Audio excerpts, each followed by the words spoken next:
말씀은 당신의 여리고성을 점령하십시오. 우리는 새해 들어오면서 여호수아서를 1장에서부터 살펴보고 있습니다. 1장 말씀에 보면 하나님께서 여호수아에게 약속의 말씀을 주시죠. 너는 두려워 말며 놀라지 말라. 내가 너와 함께하느니라. 또 모세에게 이미 주리라고 약속한 모든 땅은 이미 내가 너에게 주었다. 그러면서 걱정하지 말고 그 땅을 점령하고 또 차지하게 될 것을 말씀하십니다. 그러면서 주신 형통의 비결은 내가 모세에게 명한 모든 율법을 다 지켜 행하라. 좌로나 우로나 치우치지 말고 그 말씀을 지켜 행하면 내가 어디로 가든지 형통하리라. 그런 약속을 해 주십니다. 그리고 이제 그 이후에 보면 가나안 땅을 이제 정탐하도록 정탐꾼을 보내는 그런 내용이 나오고, 또 그 가나안 땅을 정탐하러 보냈을 때 기생 라합이 정탐꾼들을 보호해 주었던 일을 기록하고 있고, 3장 이후에는 하나님께서 이제 이 요단강을 건너게 하시는데, 요단강을 건너면서 하나님의 초자연적인 역사로 말미암아 요단을 건넌 사건을 이야기해 줍니다. 사실 그 이스라엘 백성들이 건너기가 여러 가지 어려운 많은 문제가 있었음에도 불구하고 모든 것을 요단강물을 멈추어 서게 하시면서, 그리고 마른 땅을 건너가게 하시고 확실하게 이것을 증거로 삼으셔서 이 일로 너희가 가나안 땅을 정복하게 될 것을 알게 될 거다, 이렇게 이야기를 해 주십니다.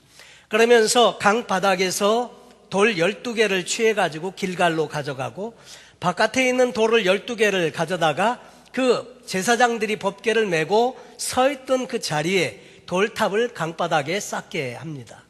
그리고 그 길갈에 가져온 돌 12개를 가지고 믿음의 기념탑을 세웠는데, 만약에 자녀들이 묻기를 이 돌들은 다 무엇입니까? 물으면 하나님께서 여차저차해서 우리를 마른 땅을 건너가게 하셨다. 그 산 증거가 바로 이 돌들이다. 강바닥에서 우리가 주워다가 지금 이렇게 쌓아놓은 거다. 그것을 통해서 믿음을 계속 전수시켜주는 기념탑을 쌓도록 명령을 하십니다. 그리고 나서 길갈로 와서, 길갈에서는 이제 길갈로에 와서 하나님께서 명하시는 대로 할례를 행하게 됩니다. 이 할례는 노중에 있다 보니까 광야의 삶에서 계속해서 이렇게 이리 가고 저리 가고 움직이는 삶을 살다 보니까 할례를 행하지 못했는데, 이제 그 할례를 행하는 일들이 길갈에서 있습니다. 사실 요단강 저편에서 행했으면 더 좋았을 뻔했는데, 하나님은 오히려 요단강을 건너서 적진에 들어와 있으면서 이 할례를 행하게 하십니다. 그러면서 하나님께서 할례를 행한 이스라엘 백성들을 지키시고 보호하시는 일이 있었고요. 그리고 그 길갈에 도착해서 그 유월절 절기를 지키게 됩니다.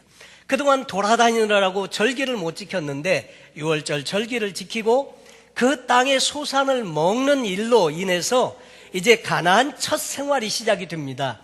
근데 그 땅 소산을, 곡식을 먹으면서 그때로부터 시작해서 만나가 그쳤더라. 여러분, 그동안은 하나님께서 다 공급해 주시는 것, 하늘로부터 내려주시는 떡인 이 만나를 먹고 서바이벌하고 살았는데, 하나님의 약속하신 대로 가나안 땅에 들어와서 곡식을 먹기 시작하는 때로부터 시작해서 더 이상 만나가 필요 없게 된 것이죠. 그때로부터 만나가 그쳤다고 하는 것입니다. 여러분, 사실 그 광야에서 태어난 세대는 태어나면서부터 먹은 것이 만나였기 때문에 그들은 이것이 자연적인 현상인 줄로 알 수도 있습니다. 하나님이 내려주시는 것이라고 생각하기가 어려울 수도 있습니다. 그런데 그 가나안에 와서 첫 곡식을 먹기 시작하면서부터 그 다음 날로부터 만나가 그쳐졌다. 다시 말해서 만나는 하나님이 친히 이스라엘 백성들에게 공급하신 생명의 양식이었던 것을 이야기해 줍니다. 그리고 여호수아가 이렇게 그 길갈에서 어떻게 하면 이 가나안을 정복해 나갈 수 있을까 생각하면서 지내고 있었는데, 앞에 어떤 칼을 찬 사람을 보게 됩니다. 근데 보니까 이 사람이 자기 편인지 아니면 적군인지를 모르겠어요. 그래서 오늘 성경 그 5장에 보면 여호수아가 여리고에 가까이 왔을 때에 눈을 들어본 즉 한 사람이 칼을 빼어 손에 들고 마주 섰는지라. 여호수아가 나아가서 그에게 묻되 너는 우리를 위하느냐 우리의 대적을 위하느냐. 그때 칼을 이렇게 손에 들고 있는 사람이 대답하기를 그가 가로되 아니라 나는 여호와의 군대 장관으로 이제 왔느니라. 지금 그 사람은 여호와의 군대 장관인데 지금 막 도착했다, 그 말을 해주고 있습니다. 여호수아가 그 말을 듣는 즉시에 엎드려 절하고 가로되 나의 주여 종에게 무슨 말씀을 하려 하시나이까. 그 여호와의 군대 장관이 그 여호수아를 향해서 하는 말이 이렇게 말합니다. 내 발에서 신을 벗으라. 내가 선 곳은 거룩하니라. 여호수아가 그대로 행하니라. 원래 그 모세가 하나님을 만날 때에도 모세에게도 하나님이 똑같이 말씀하셨죠. 그 떨기나무 불꽃 가운데서 하나님을 만날 때 떨기나무 불꽃 가운데서 하나님께서 말씀하신 것이 너의 선 곳은 거룩한 곳이므로 내 발에서 신을 벗어라. 여호수아도 여호와의 군대 장관을 만나서 비슷한 경험을 합니다. 그리고 나서 그때 정황을 이야기하는데 이스라엘로 인해서 여리고는 굳게 닫혔고 출입하는 자 없더라. 이야기 소문을 듣자 하니까 이스라엘 백성들이 이 요단강 저편에서 건너왔는데 건너올 때 그 강을 어떻게 건넜나 가만히 이야기를 들어보니까 요단강 물이 멈춰서고 마른 땅으로 건넜다는 거예요. 여러분, 그 이야기를 이스라엘 사람들에게는 큰 위로가 되고 용기가 되는 이야기지만 적군들은 그 이야기를 들을 때 어떻게 해요? 간담이 녹아요. 떨게 되죠. 큰일 났다 우리.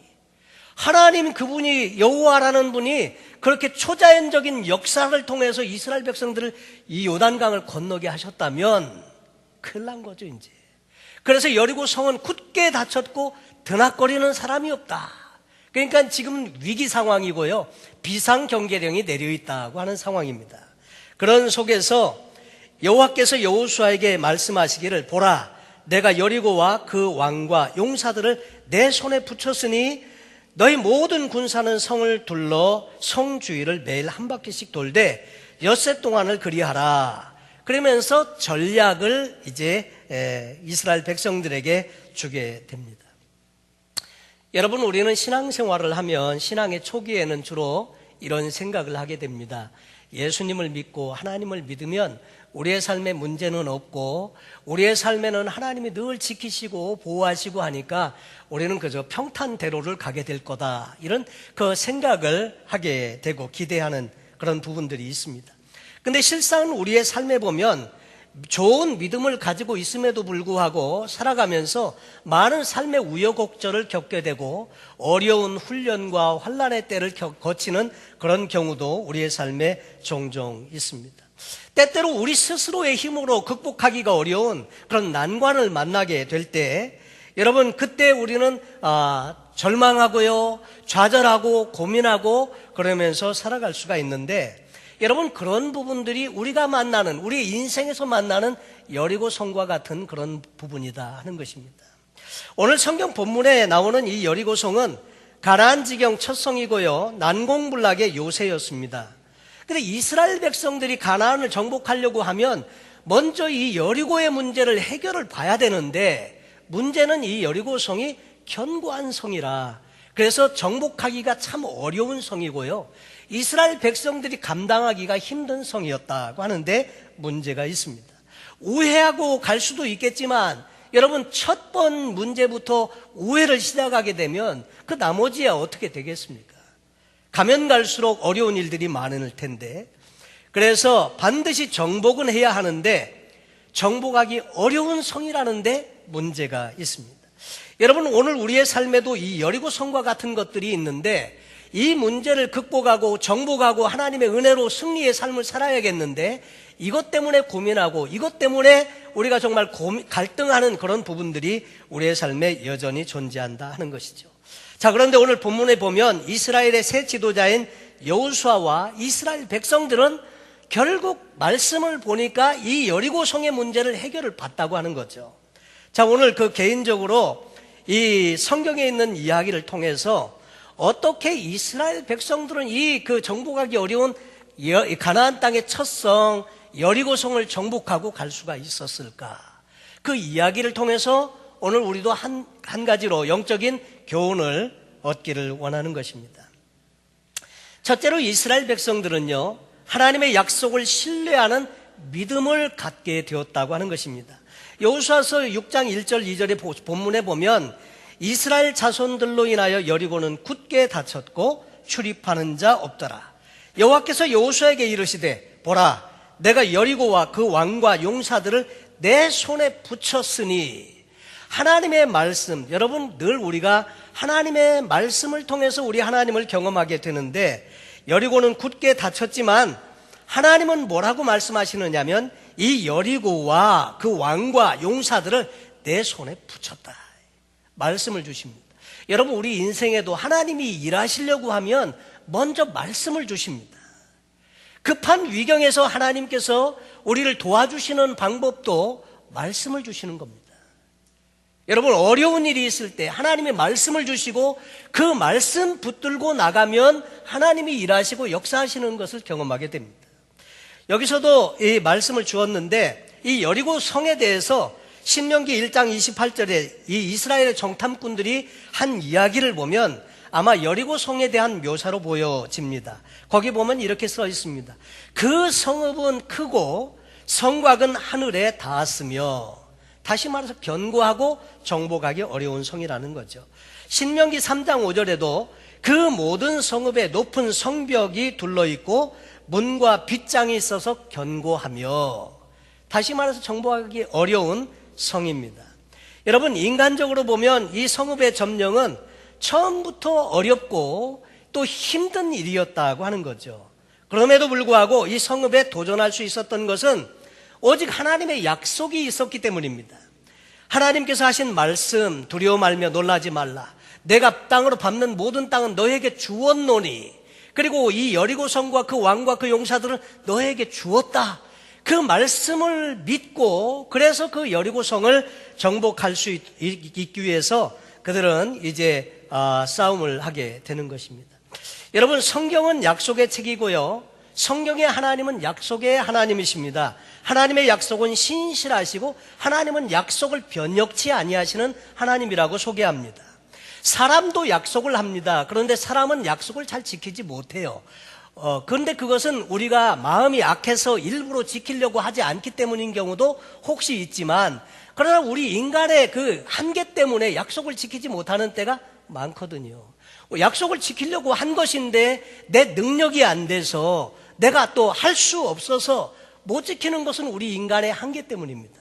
근데 하나님은 그렇지 않으세요. 당신께서 하신 말씀은 그대로 이루시고 약속을 지키시는 신실하신 하나님이십니다. 근데 문제는 우리가 그 하나님을 자주 잊어버린다는데 문제가 있습니다. 공관복음과 요한복음에 보면 공이 기록되어 있는 예수님이 하나님의 아들 되신 표적으로 행하신 이적들 중에 오병이어의 이적이 있습니다. 이 오병이어의 이적은 보리떡 5개와 물고기 2마리를 가지고 5,000명을 먹였다고 하는 것입니다. 여러분, 보리떡 5개와 물고기 2마리로 5,000명을 먹였다. 그 전에 그 정근모 박사님의 간증에 보면 자기는 그 얘기할 때까지는 그래도 그냥 참고 있었다는 거예요. 근데 12광주리가 남았다 그래가지고 그냥 허허 웃었는데, 그 웃은 일로 인해 가지고 나중에 집에 가다가 차 안에서 아내하고 대판 싸움이 붙었다죠.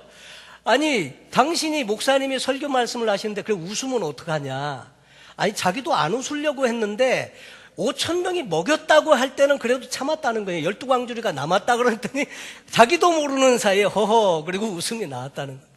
믿음이 없었다는 거죠. 도저히 믿을 수가 없었던 그런 부분이었다는 거죠. 근데 이 오병이어의 기적을 행하신 이후에 사람들이 예수를 보고 바로 저 사람이 오리라고 한 그 선지자가 아니냐, 그래서 억지로 왕을 삼으려고 했다고 하는 거죠. 그때 예수님은 제자들을 배를 타서 그 맞은편 건너편 벳세다로 보내면서 예수님은 그 장소에 남으셔서 사람들을 보내시고 따로 기도하러 산에 올라가셨다고 되어져 있습니다. 그랬는데 저물고 배를 타고 가던 제자들은 어떻게 되었느냐면, 마가복음에 보면 이런 내용이 나옵니다. 저물매 배는 바다 가운데 있고 예수는 홀로 무태에 계시다가 바람이 거스림으로 제자들이 괴로이 노젓는 것을 보시고 밤 4경쯤에 바다 위로 걸어서 저희에게 오사 지나가려고 하시매. 여러분, 제자들이 배 타고 건너가기 시작한 것은 여러분 저녁 무렵이었습니다. 저녁 무렵에 오병이어의 기적을 베푸시고, 그리고 그 저녁 해질 무렵쯤에 이 갈릴리 호수 디베리아 바다라고 하는 것은 그렇게 넓지 않아요. 버스 타고 돌아보니까 45분 되니까 한 바퀴 돌더라고요. 그렇게 큰 곳이 아닙니다. 그런데 밤 사경 때까지 거기에서 헤어나오지를 못하고 풍랑 때문에 고생하고 있습니다. 그러면 밤 사경이 몇이냐 하는 거죠. 저녁 무렵에 배 타고 출발했는데 일경은 저녁 6시에서부터 저녁 9시까지가 일경입니다. 이경은 밤 9시에서부터 밤 12시까지가 이경이고, 삼경은 밤 정각 12시에서부터 새벽 3시까지가 삼경, 사경은 새벽 3시에서부터 아침 6시까지가 사경입니다. 근데 여기 성경에 보니까 밤 사경쯤에 여러분 저녁에 출발했는데 지금 그렇게 크지 않은 호수인데 지금 그 안에서 계속 제자들은 어떻게 하고 있는 거예요? 헤매고 있는 거예요. 예수님의 제자 4명은 어부거든요.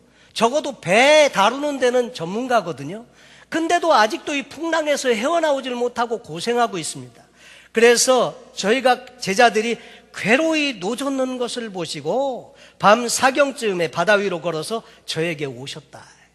근데 제자들이 그의 바다 위로 걸어오심을 보고 유령인가 하여 소리 지르니, 여러분 깜깜한 밤중에 지금 풍랑 중에 죽느냐 사느냐 막 허겁지겁 하고 있는데 희끄무레한 사람 같은 것이 이렇게 오니까 유령인 줄 알았죠.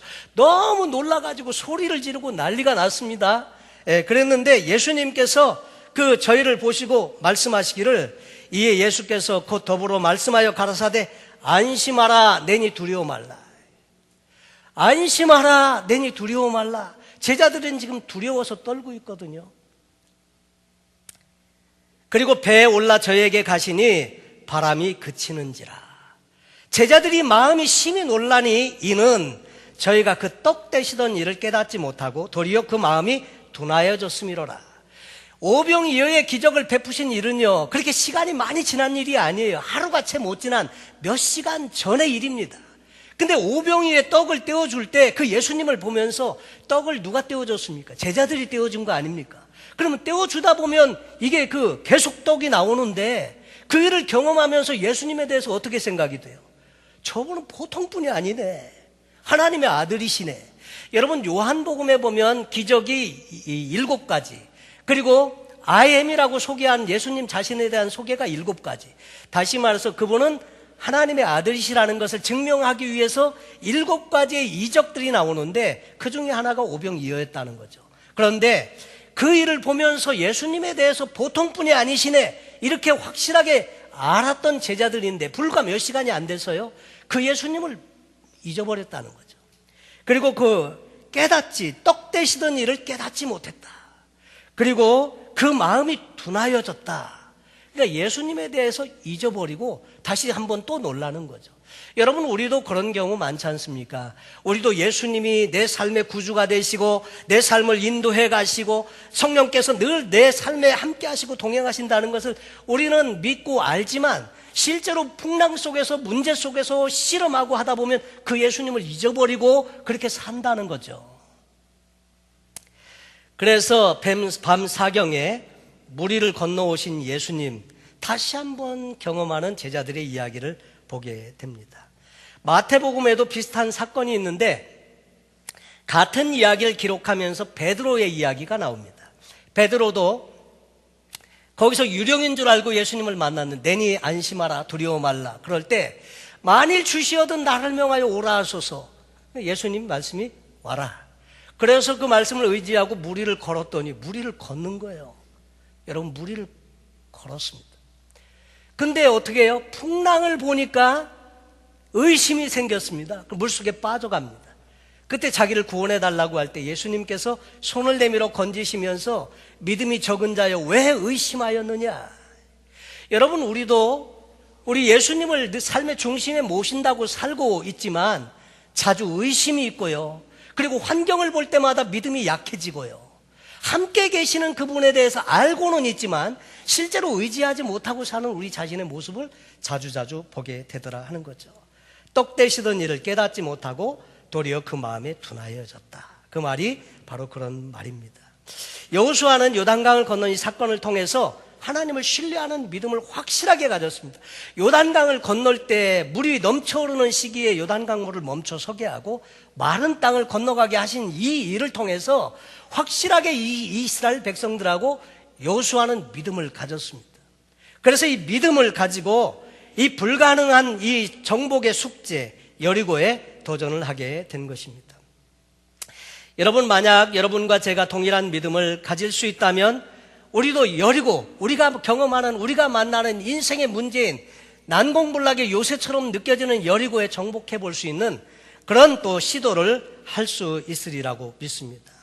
오늘 내 인생의 불가능의 벽에 부딪혀 있다고 느끼실 때 그때마다 성경을 열고 우리에게 주신 약속의 말씀을 주신 그 하나님, 다시 한번 그 하나님을 붙잡으시고 그 약속의 말씀을 내게 주신 말씀이라고 믿음으로 고백하고 선포하면 그 하나님께서 여전히 우리의 삶에서도 일하시고 역사하실 줄로 믿습니다. 두 번째로 이 이스라엘 백성들은 하나님의 말씀을 믿었기 때문에 순종할 수 있었다고 하는 것입니다. 여러분, 약속의 말씀을 아는 것, 믿는 것 중요한데 그러나 더 중요한 것은 순종입니다. 순종은 믿음의 양면, 그 동전의 양면과 같아서 믿음이 있어야 순종이 가능하죠. 여러분, 그래서 오늘 하나님은 여호수아가 이스라엘 백성에게 여리고 성벽을 무너뜨리기 위해서 전략을 주셨는데 사실 이성적으로 생각하기에는 참 어리석고 이해가 안 가고 그런 전략을 주셨어요.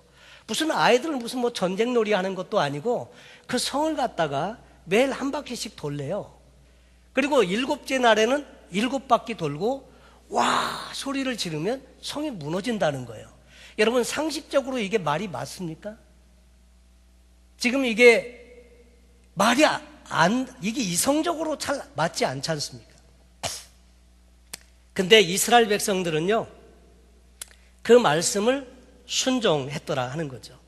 여러분, 이 순종을 명할 바에는 좀 이성적으로 좀 이렇게 순리적으로 맞는 거를 좀 명하면 순종하기가 좋은데 안 맞는 거를 이렇게 명할 때는 좀 갈등이 생기잖아요.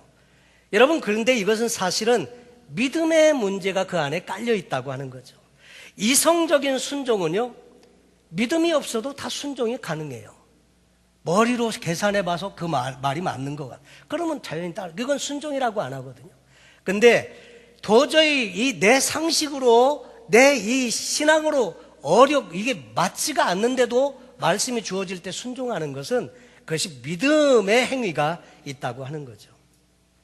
그래서 기독교 신앙은 초이성적인 신앙이다 이렇게 말도 하고요. 파스칼은 말하기를 신앙은 이성을 십자가에 못 박는 것이다 이렇게 말씀하셨습니다.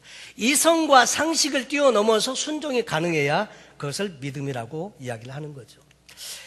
사실 구약 성경에 보면 엘리야가 기근에 대해서 기도를 했을 때 3년 반 동안 비가 오지 않았습니다. 그래서 비가 안 오니까 곡식을 다 농사를 할 수 없어서 기근이 왔는데, 기근이 왔을 때 그리 시냇가에 있다가 하나님께서 이 엘리야를 누구에게 보내시느냐면 사르밧 과부의 집에 보내십니다. 근데 사르밧 과부가 엘리야가 있는 곳에 와서 이렇게 나뭇가지를 줍고 있었습니다. 불 떼기 위해서 나뭇가지를 붓고 있었는데 엘리야가 불러서 너희 집에 있는 게 뭐냐 그랬더니 한 움큼의 밀가루하고 기름 약간이 있습니다. 이게 우리 마지막 양식인데 이제 아들하고 이거 마지막으로 먹고 죽으려고 합니다. 야, 얼마나 참 비참해요. 양식이 없습니다. 그나마 한 움큼 밀가루, 그 다음에 조금 남아있는 기름 가지고 마지막으로 떡 구워 먹고 더 없으면 꼼짝없이 죽을 수밖에 없는 그 상황이 사르밧 과부의 현실입니다. 그런데 하나님의 선지자가 너무나도 매정하게도 그 떡 만들어서 자기한테 갖고 오라는 거예요. 제가 만약에 여러분에게 부탁을 드리면 여러분은 당장 시험 들지 않겠습니까? 그거 먹고 죽으려고 한다는데 그걸 갖고 오라고. 근데 희한하게도 사르밧 과부는요, 그 말에 그대로 순종했어요. 떡 구워서 갖다 드렸더니 그 다음에 무슨 일이 생겼습니까? 밀가루가 그치질 않는 거예요. 계속 나오는 거예요. 기름병에 기름이 마르지 않는 거예요. 그래서 그 기근의 때에, 이 가난의 때에 잘 견뎌낼 수 있었더라는 거죠. 사실은 순종이라고 하는 것은 쉽지 않습니다. 그런데 순종하면 역사가 일어난다는 거죠. 그리고 성경에 보면 엘리사를 찾아온 나하만 장군의 이야기가 열왕기에 기록되어져 있습니다. 나하만은 다 좋은데 문제는 문둥병자라는 거예요. 수치스러운 병, 죽을 수밖에 없는 병. 겉은 화려하고 좋은데 문제는 자기가 그 갑옷 안으로 문둥병이 있는 환자라는 겁니다. 이야기를 듣자 하니까 이스라엘에 위대한 선지자가 있다는데 거기 가면 나을 것 같습니다. 그 말 듣고 다 선물이랑 챙겨가지고 그 먼 길을, 여러분 팔레스타인 지역은 얼마나 더운지 아십니까? 낮에 여행 못합니다. 근데 그 먼 길을 왔거든요. 왔는데 정작 엘리사의 집에 왔더니 엘리사라고 하는 이 선지자는 자기가 한 나라의 군대 장관이고 왕의 부탁을 받고 왔는데 엘리사는 코빼기도 보이질 않아요. 그리고 게하시를 시켜가지고 하는 말이 저기 요단강에 7번 몸 잠그라는 거예요. 여러분 그 이야기 들었을 때 이 나하만이 얼마나 분노했는지 아십니까? 그래서 성경에 보니까 열왕기하 5장 11절에 나하만이 노하여 물러가며 가로되 내 생각에는 저가 내게로 나와 서서 그 하나님 여호와의 이름을 부르고 당처 위에 손을 흔들어 문둥병을 고칠까 하였도다. 다메섹강 아마나와 바르발이 이스라엘 모든 강물보다 낫지 아니하냐. 내가 거기서 몸을 씻으면 깨끗하게 되지 아니하랴 하고 몸을 돌이켜 분한 모양으로 떠나니. 여러분 나하만은 기분이 완전히 상했습니다. 기분이 상한, 순종이 안 되는 이유가 뭐예요? 마음이 상했어요. 자존심이 상했어요. 그리고 또 한 가지로는 자기 생각 때문입니다. 내 생각에는, 자기 생각에는 엘리사가 나와가지고 문 앞에 서서 환영을 하고 그 하나님 여호와의 이름을 부르면서 손을 흔들어서 그 안수 기도를 하고 내 병을 고칠까 그렇게 했는데 나와서 보지도 않고 종을 시켜서 더러운 요단강에 가서 몸을 잠그라고 하니까 기분이 상한 겁니다. 여러분 우리도 그럴 때 있어요. 순종이 안 되는 이유는요, 자존심이 상하면 안 되고요, 내 생각이 있으면 순종이 안 됩니다. 근데 믿음은 내 생각을 초월한다니까요. 여러분 내 생각을 제대로 가졌으면 7번 돌라고 하면 그게 도는 게 이게 상식에 맞겠습니까? 그래가지고 이게 순종이 안 되는데 나하만이 그래서 돌이켜 분한 모양으로 떠나는데 그 나하만이 한 가지 복을 받은 것은 그 종들은 그래도 좀 괜찮은 사람들이 있었다는 거죠. 그 종들이 나와 말하여 가로되 내 아버지여 선지자가 당신을 명하여 큰 일을 행하라 하였다면 행치 아니하였으리까. 문둥병은 불치의 병입니다. 못 고칩니다. 근데 더 큰 일이라도 하라, 서서 물구나무, 거꾸로 물구나무를 서라고 해도 서슬판인데 그거 뭐 대단한 일이라고 요단강에 몸 7번 잠그라는데 그걸 뭘 못하시겠습니까? 하소연을 합니다. 그래가지고 못 이기는 척하고 나하만이 요단강에 7번 몸을 잠그니 그 살이 여전하여 어린아이의 살 같아서 깨끗하게 되었더라. 몸을 잠그고 순종한 이후에 역사가 나타나는 것입니다. 여러분 순종하면 하나님의 역사가 나타나는데 내 생각, 내 자존심 이것들 때문에 순종 못하는 일이 많죠. 근데 하나님은 이 순종하는 사람을 통해서 일하시고 역사하시더라고요. 저도 주의 종이 되고 보니까 이 순종이 얼마나 귀한 일인지 깨닫게 된 것이, 그 전에 저희 아버님이 저에게 오셔가지고 예 이것 좀 해줘라 그러면 네 알겠습니다 말은 했는데 즉각적으로 순종이 안 되고요. 그래서 그냥 시간 끌고 있으면 아버님이 나중에 한 며칠 지나서 오셔서 왜 이렇게 안 했니? 아 제가 할게요 말은 하고 물론 하기는 합니다. 근데 아버님을 흡족하게 해드리지 못한 이유는 뭐냐면 네 알겠습니다 그리고 즉각적으로 순종을 해야 진짜 그게 순종이더라고요. 목회를 하면서 우리 성도님들도 똑같아요. 말씀에 순종하는 성도를 보면 그렇게 귀해, 그렇게 귀해. 순종하시는 분들은 하나님께서 보실 때도 똑같을 줄로 믿습니다. 그래서 이스라엘 백성들은 그 말에 그냥 그대로 순종합니다. 하나님을 믿으니까요. 그래서 이스라엘 백성들에게 성을 매일 한 바퀴씩 돌고 7일째는 7번 돌라. 그러면서 매일 한 바퀴 돌았는데 결국 그 결과는 무엇입니까? 여리고성이 무너졌다고 나오지 않습니까? 무너졌다. 여러분, 근데 한 가지 질문을 드리면, 이스라엘 백성들이 여리고성을 돌았기 때문에 무너졌습니까? 아니면 순종했기 때문에 무너진 겁니까? 도른 거는 도른 거지만 진짜는 순종했기 때문에 무너졌는 줄로 믿습니다. 그래서 결국 이 성도들의 삶에서도 승리하고 성공하는 그 신앙의 비결은 순종에 대한 것입니다. 약속의 말씀을 몰라서가 아니고 정말 우리가 순종하지 않으면 하나님이 함께 하시는 역사를 경험하기 어렵습니다. 우리는 사실 하나님 말씀을 많이 알고 있습니다. 그런데 말씀에 진짜 순종하지 않으면 우리 삶에 아무 일이 일어나지 않는다는 거죠. 세 번째로요, 하나님을 이스라엘 백성들이 여리고성을 정복할 수 있었던 비결 중에 세 번째는 하나님을 바라면서 침묵하는 믿음이 있었다고 하는 것입니다. 하나님이 이스라엘 백성들에게 성을 도는 명령을 주시면서 한 가지 더 추가적으로 명령을 준 것이 있는데, 그것은 여호수아서 6장 10절에 나오는데, 여호수아가 백성에게 명하여 가로되 너희는 외치지 말며 너희 음성을 들내지 말며 너희 입에서 아무 말도 내지 말라. 그리하다가 내가 너희에게 명하여 외치라 하는 날에 외칠지니라. 입 잠잠하게 잠그고 있다가 내가 명하는 그때 외치라는 겁니다. 여러분, 곧 침묵하는 동안, 행진하는 동안에 침묵을 명하셨는데 왜 이 침묵을 명하게 하셨을까 하는 것이죠. 첫째로, 우선 침묵이 명해지지 않았다면 백성들이 다 항오를 이루고 자, 여리고성을 돕니다. 우리가 같이 여리고성을 도는데, 여러분, 성을 돌다가 분명히 누군가 이런 말을 할 수 있어요. 우리 이거 도대체 뭐 하는 짓이야 이거. 이런다고 성이 무너지겠어 이게? 맞아. 여러분, 부정적인 말은 전염성이 강해요. 듣고 보니까 맞아요. 그런 것 같아. 이거 돈은 우리가 뭐 하는 짓이야 이게. 병정놀이 하는 것도 아니고. 여러분, 그러다 보면 사람들 말이 수근수근 퍼지고 어떻게 됩니까? 부정적인 마음, 불신앙의 마음이 퍼지면 하나님이 일 안 하신다는 거예요. 아예 입을 닫아라 이 말입니다. 그런데 더 중요한 이유가 하나 더 있습니다.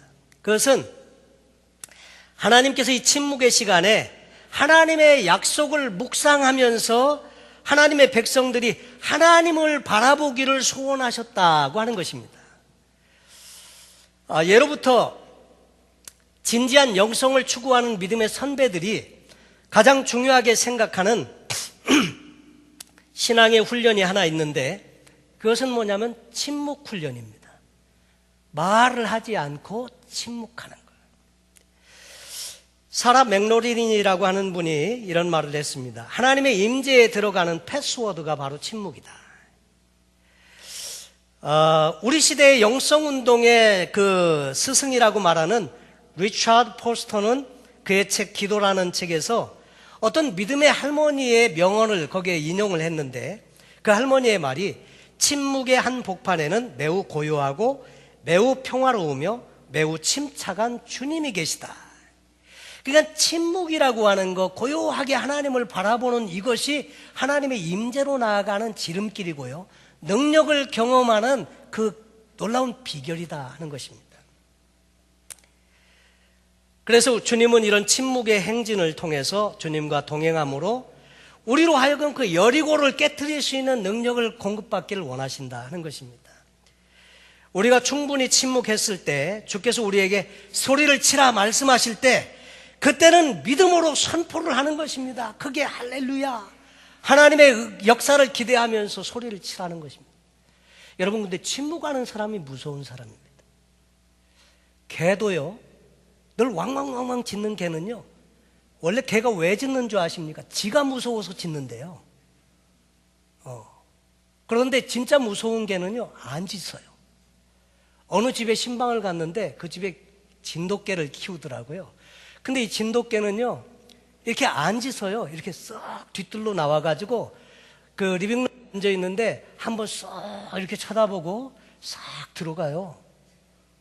그러더니 또 다시 한번 딱 나오더니 싹 쳐다보고 그리고 지나가요. 그 개가 무서운 개예요. 그런 게가 무서운 겁니다.